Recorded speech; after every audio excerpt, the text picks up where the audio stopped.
I feel like there might be more to that. I wasn't sure what. I think that in my notes I said that Stanley is an insecure, like instead of like we viewing him as like a dominant character, instead he's like an insecure character, and in that way, like with their insecure people, how they feel the need to bring other people down so they can feel what they feel. And I looked at the rape in that aspect of how he was so insecure in an insecure place, and like Blanche made him feel that way. So he was like, okay, well then I'm gonna bring you down to my level, rather, and like you said, to move off the column.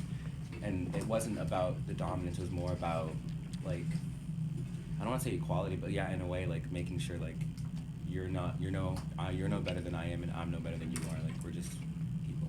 So for the line, like they had this date with each other from the beginning. Do you think it's like he knew that he was gonna have to like pull her down and like tame her in that sense, sort of like they tamed her at the end when they were bringing her to the asylum? I'd like to interject here. I think that whole tearing down when it comes to Blanche, I feel like a big central theme of this whole book, it's like illusion versus reality. Yeah, definitely. Blanche's illusion, Stanley is reality. I don't even think it had to be with what was about woman or man. I think when he says like we had to state from the beginning, Stanley was always going to reveal Blanche for what she was, like her deceit and her lies. And I feel like that whole rape scene at the end kind of ties into that, and how he was always going to break her. I also feel like ever since Blanche showed up at their home, she has been a threat to Stanley, so it's inevitable that he's going to have to fight her for that power he wants back. Yeah. So like ever since like when Blanche got there, like David said, like it's a threat and she's insecure, well he's insecure about it, which is why no matter what, at some point he is going to have to give this to her, just because he's Stanley, but that's who he was. And at the like kind of beginning, or like midway through the book, Blanche says to Stella how Stanley's like a wild animal, and how like he acts like she describes him as like a wild animal, like an ape or something. And I think that's important in this scene because he asks her like, oh, do you want to like roughhouse or whatever it is, and like she says that she doesn't, and he was like, well, that's like what's gonna happen. And I feel like this is like the whole like primal side of it, like him putting her back to like the natural side of everything, because she's been living this fantasy that like she can sleep with all of these men and act like it never happened, and that she's still only like 20 years old, like her husband never died. But like the truth of the matter is like it's not like that at all, and like that all happened. So I feel like he's showing her that like if you want sex, like this is what sex is, but like you're not gonna pretend that like you're like this goody two shoes, because I know that that's not who you are, and you know that too. That's what I was thinking. Like, I mean, like I don't want to like rape. No one should ever get raped, and even though it's like a harsh like experience, do you think it was necessary for Blanche to get raped by Stanley in order for her to like cut down this facade and to end the whole fantasy? Because I put that in the end, reality prevails, but it prevails in a way that was harsh, yes, but was it necessary? I mostly feel like it was. I don't feel like she let down her illusion still. I think she was holding on to it, especially when she believed the fact that Stella was like, oh, you're going on a vacation. And she was like, oh, that really rich suitor is going to come pick me up, right? That's him. I feel like she's just more, like, I was kind of confused what her feelings towards Stanley were at the end, because she definitely did not want to be anywhere close to him. She didn't even want to walk past the room he was in. But I don't feel like her illusion is completely destroyed, but it's definitely being like slowly torn apart. I kind of saw it different. I thought of it as her like falling into a deeper hole. The reason being is the reality is like her illusion. The reason she's elusive is because of the reality. The reality that even if she speaks, no one's gonna listen. The reality that she goes up to her sister, who knows, who like the person that she's closest to tells her that her husband raped her.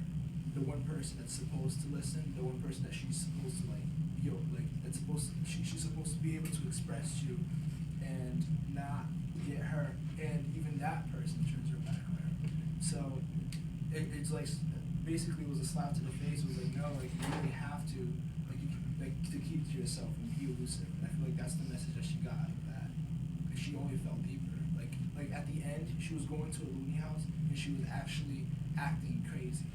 You know, she was that distorted. I agree with you partially, but I also agree with because I think that it did strip her of like the facade that she was putting up for everyone. And I think that now she was putting up a front for herself because she was like, she didn't care what anyone else thought at this point. Like, she probably knew that she seemed like slightly crazy, but like she was trying to protect herself from like getting hurt and like having to deal with reality. So I feel like it was less of like protecting everyone else from seeing who she was than it was her protecting herself from having to deal with like who she was and what she's done now. How do you guys think that, like, so her first husband, she obviously couldn't satisfy him sexually. So, and now Stanley's kind of just like, he raped her. So how do you think like that huge contrast kind of affected her? I don't think it was about like pleasing her man. It was, she felt, remember we talked about this earlier, she felt like she drove him to be gay. I don't think it was about sex necessarily. Well, no, it was just like the fact, like, her insecurity is with sex. That's her insecurity right there. Is that? Yeah, I think that does I have have a a part of quote it. for that. Okay, so like, I think it's like 2 pages before the last page. It's the last time the Vesuviana plays. It says the Vesuviana is filtered into a weird distortion accompanied by the cries and noises of the jungle. And Miss Bernie was just talking about how that's like that's talking about her mental state now. Now not only is she gonna be hearing the Vesuviana, but she's gonna be hearing the noises and the cries of the jungle, which is associated with Stanley. So now she's got 2 things playing in her mind, and it's distorted her whole reality. Oh, So yeah, that it makes didn't, sense. it didn't like really like, it didn't, it basically added a whole nother level of broken, you know? Mhm. Like it became like a whole nother like thing that's gonna be playing again and again in her mind.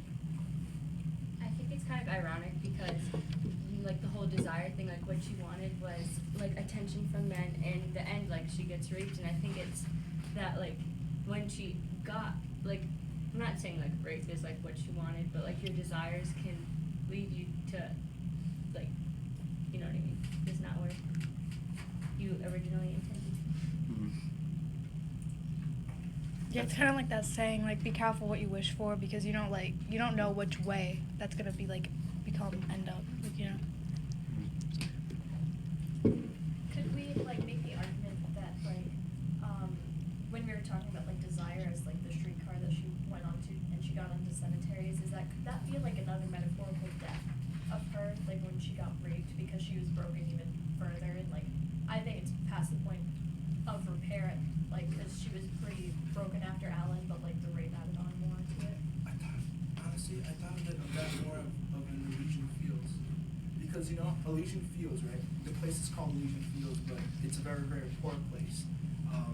Where there's like a mixture, like there's a sense of like fraudulent paradise there. I don't know if you remember we talked about it like in the Yeah. first seminar. Yeah. So basically, so she thinks that in feeding her desire, she's gonna get what she ultimately wants, but it's really, she gets like a false paradise, and the false paradise is, this is the Stanley hitting her with that reality. No, this is what it is. This is what you're working towards. You know, be careful when you. I have a quote that connects to what both of you guys are saying. It's when she says, "The opposite of death is desire." So that can go with either Elysian Fields or cemeteries. Because I feel like she died right before that. That's what I'm saying. I said that she died.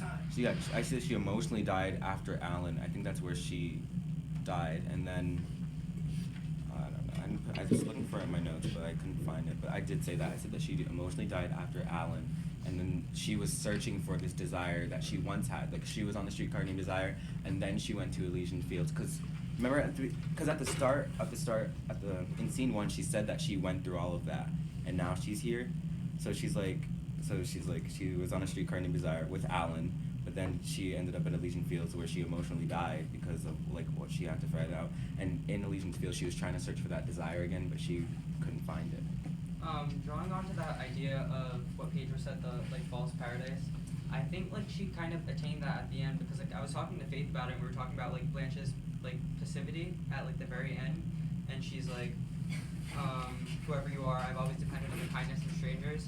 And that's because these men, the doctors, they're like the kind of men that she, like, they're tender and they're like nice to her, and that's why she's just like, I feel like she just made it seem like she's at rest, like she doesn't turn back to Stella Yeah, I saw Elysian Fields more as the asylum she ended up in personally because it's because that's like the tragic hero part. Like she ends up being put somewhere she doesn't belong in the like sense of a hero doesn't belong in an asylum, and that is where she remains for the rest of her days. And like she seems happy, but I don't think she's truly happy. I have a question about like the tragic hero Yeah. thing. Like, I don't really see her as a hero. Like, I don't know what she did to make her a hero. So like, I just know if anyone else like, saw something I did. Well, I think she started off innocent enough. Like, what was she looking for with Alan? She just wanted love. And when she lost that, she kind of, I think this is why she's broken. I don't think she's evil or like bad innately. I feel like her going after men and searching was her broken, desperate attempt of trying to fulfill that void that, you know, was created when Alan left her. And I think that's why it's tragic, because she's not, the way we see her throughout the book, you know, she's a liar, she's deceit, but there's brokenness and there's a reason behind that. But how is she like a hero though? I definitely see the Maybe- tragedy, but I don't see. Well, I don't Maybe think, I the don't mean hero I don't part. mean like that in the protagonist's sense, but like she started off innocent, I think. If But like you is look at- innocence like If you look heroic? at right on the surface, she tries to save Stella That's like what I was thinking. over and Yeah. over Yeah. and over again from Stanley, and she ends up staying with him, and he raped her sister. Yeah, that's Like- what I was thinking.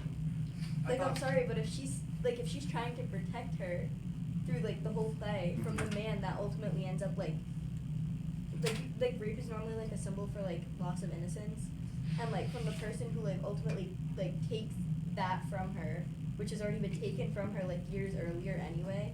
Like I feel like that reveals the hero in her anyway, because she's trying to save her from someone who nobody even realizes is like existent. Like nobody realizes that side of Stanley, but she does. And at the end, like we realize who Stanley really is when like he rapes her. And in Stella staying with him, that's kind of the tragic part, because Blanche is now like insane and she's in a mental hospital with these doctors. And the only reason she's there is because she tried to save her sister from being with a man that she shouldn't be with, like morally. Personally, I think that she went into the household. She wanted to be a hero for Stella, but and then the power struggle came in between Blanche and Stanley, and she ultimately became a victim of it as a result. I just wanted to add something.